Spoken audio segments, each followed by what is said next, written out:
quand même incarner cela en échangeant avec tout le monde, en travaillant avec tout le monde. Mais aussi, il faudrait mettre au Sénégal au-dessus de tout. Parce que, à part quand même les partis politiques, les coalitions de partis et tout, celui qui sera élu sera le président de la République du Sénégal, le président de tous les Sénégalais, celui qui va représenter notre nation. Donc tout cela font que ça doit être vraiment un homme, pas complet, mais un homme quand même qui a énormément de caractère. Et je pense que le Sénégal mérite, comme il l'a toujours eu, un président qui représente bien ce pays, parce que c'est un pays de démocratie, c'est un pays de dialogue, c'est un pays aujourd'hui qui est cité en exemple un peu partout en Afrique et partout dans le monde. Donc je pense, comme je vous l'ai dit, j'ai bon espoir qu'on trouvera le bon candidat pour Benno Bokk Yakaar. Nous sommes à 7 mois de l'élection présidentielle.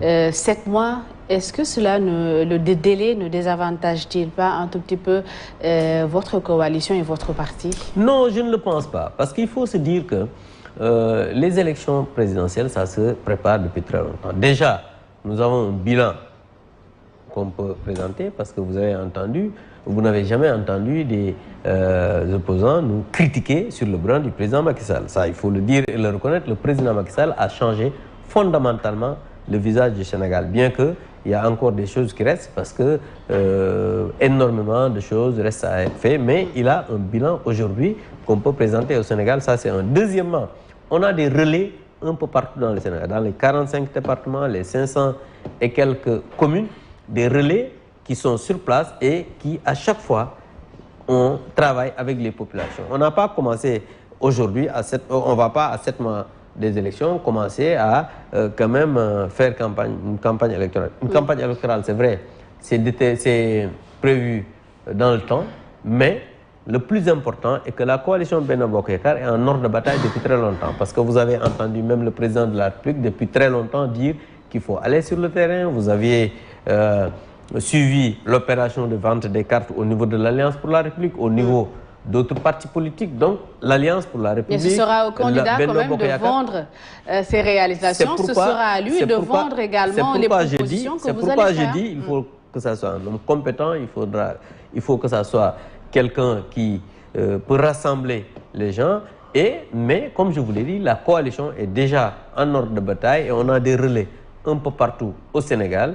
Et je pense que cela ne peut pas être un handicap pour le futur candidat de Benno Bokk Yakaar. Ne craignez-vous pas qu'il y ait des dissidents au sein de votre parti? Mais aujourd'hui, on ne peut pas, par exemple, aller en guerre et être pessimiste. Nous, ce que nous pensons est qu'on aura un candidat consensuel. Ça, quand même, nous le pensons fortement et nous travaillons jour et nuit pour avoir un candidat et aller aux élections présidentielles. Et le président de la République nous l'a dit et je pense que nous le comprenons. Vous suivez le jury du dimanche sur iRadio, ITV, emedia.sn. Je reçois l'honorable député Abdou Mbow. Abdou Mbow, le gouverneur de Dakar, Alassane Sall, a interdit le rassemblement demandé par le parti PASTEF pour investir son candidat, Ousmane Sonko. Il évoque dans le premier paragraphe de son communiqué une volonté de PASTEF de se regrouper sur la voie publique. La manifestation devait se tenir au stade Amadou Barry de Guédiawaye. En quoi organiser une manifestation dans un endroit clos comme un stade peut-il être perçu comme une volonté de vouloir occuper la voie publique? D'abord, moi je considère que M. Ousmane Sonko et son parti sont dans la provocation permanente. Tous les jours, il essaie de provoquer des gens. Organiser un meeting, c'est provoquer? Mais oui, j'en viens. Je dis ils sont dans la provocation permanente. Vous ne pouvez pas, par exemple, avoir quelqu'un aujourd'hui qui a été condamné. Ça, il faut le dire. Et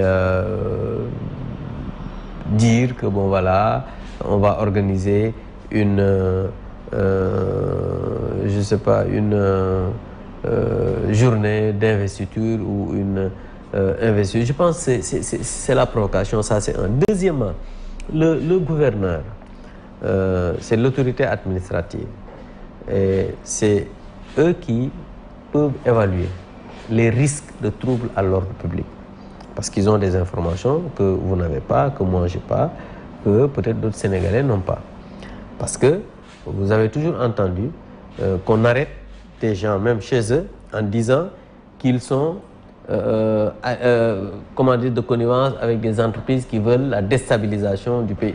On entend tout le temps ça. Mais c'est parce que peut-être ils ont des informations qui, après corroboration, ils se sont rendus compte que ce qu'ils veulent faire, c'est un trouble à l'ordre public. Et que la liberté de l'autre commence là où se termine la liberté des autres. Autant les militants de PASTEF ou bien le parti PASTEF ont le droit d'organiser des meetings ou bien des rassemblements, autant aussi les Sénégalais ont le droit d'être dans la quiétude et de vaquer librement à leurs occupations. Maintenant, si l'autorité administrative juge que telle ou telle autre manifestation peut quand même créer des troubles à l'ordre public, mais il peut valablement interdire la tenue de cette manifestation parce que souvent on dit que oui, la Constitution donne le droit. Effectivement, la Constitution donne le droit aux partis politiques, aux organisations de faire des meetings ou des marches ou bien des rassemblements. C'est vrai, mais ça, c'est encadré. Parce que je dis bien, quand l'autorité administrative pense ou bien a des informations qui montrent qu'il y a des menaces réelles de troubles à l'ordre public, mais il peut interdire la manifestation. Est-ce que ces menaces réelles de troubles à l'ordre public, justement, se trouveraient juste du côté du PASTEF? Parce qu'on a vu au lendemain de la déclaration du président de la République, des militants de la paire se réunir devant le palais de la République pour applaudir. Est-ce que ces menaces se trouveraient juste de l'autre côté, donc justement? Encore une fois de plus, le président de la République, ça, c'était pas des militants de la paire. La preuve, vous avez vu, ils ont des drapeaux et trucs. C'est des Sénégalais qui sont sortis spontanément pour aller, je ne sais pas, saluer le président de la République. C'était pas une manifestation, c'était pas un meeting, c'était pas une cérémonie d'investiture comme eux, ils vont voulu le faire. Donc, vraiment, c'était pas quelque chose de politique. C'était un regroupement dans un endroit où il est interdit d'organiser ce genre de manifestation. Si vous êtes un préfet ou un gouverneur, vous pouvez par exemple me dire pourquoi c'est... Mais en tout cas, je dis, c'est le gouverneur ou le préfet qui a jugé nécessaire qu'il y a des menaces réels de troubles à l'ordre public. Ce jour-là, comme vous l'avez dit, il y a eu des manifestants, mais il n'y avait pas de troubles à l'ordre public. Vous n'avez pas entendu de pierres, vous n'avez pas entendu des casses, ni rien. Mais à chaque fois qu'il y a des manifestations de PASTEF ou de l'opposition, vous entendez des casses de Auchan, vous entendez des voitures brûlées, vous voyez par exemple des magasins pillés. Donc je pense que ça aussi, peut-être le gouverneur craignait cela, c'est pourquoi il a interdit des manifestations. Et je donne, moi, des faits. Je ne suis pas dans les supputations, c'est des choses qui sont là, des faits, et je pense que les Sénégalais... Alors les faits montrent également, fait pour fait, les faits montrent également des manifestations de PASTEF qui ont été organisées sans qu'il y ait... La preuve, quand... Sans que les choses ne dégénèrent. Mais c'est pourquoi, parce que, en ce moment, le préfet avait toutes les garanties que ça allait s'organiser normalement. Alors, Ousmane Sonko et le PASTEF ont d'ailleurs décidé d'annuler la manifestation qui était prévue samedi. Et lors de sa déclaration ce vendredi, il dit avoir pardonné tout ce qu'il a subi comme injustice, lui et sa famille. Dans les rangs de la paire, il a toujours été perçu comme quelqu'un de violent et de va-t-en-guerre, de rancunier. Alors, quelle appréciation faites-vous aujourd'hui de cette nouvelle posture du leader du PASTEF? Si j'ai un conseil à donner à Ousmane Sonko, c'est de demander pardon aux Sénégalais. Parce que s'il y a aujourd'hui des jeunes Sénégalais qui sont morts lors des manifestations, c'est parce que Ousmane Sonko a appelé à un mortal combat. Ousmane Sonko a dit aux Sénégalais, coudez ce Ndeye Djurat, sortez, résistez. Je pense que si j'ai un conseil à lui donner, c'est de demander pardon aux Sénégalais. Tout court. C'est tout ce que j'ai à lui dire.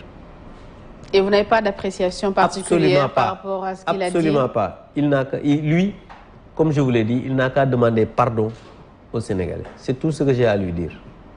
Donc vous estimez qu'il n'a subi aucune justice, au contraire?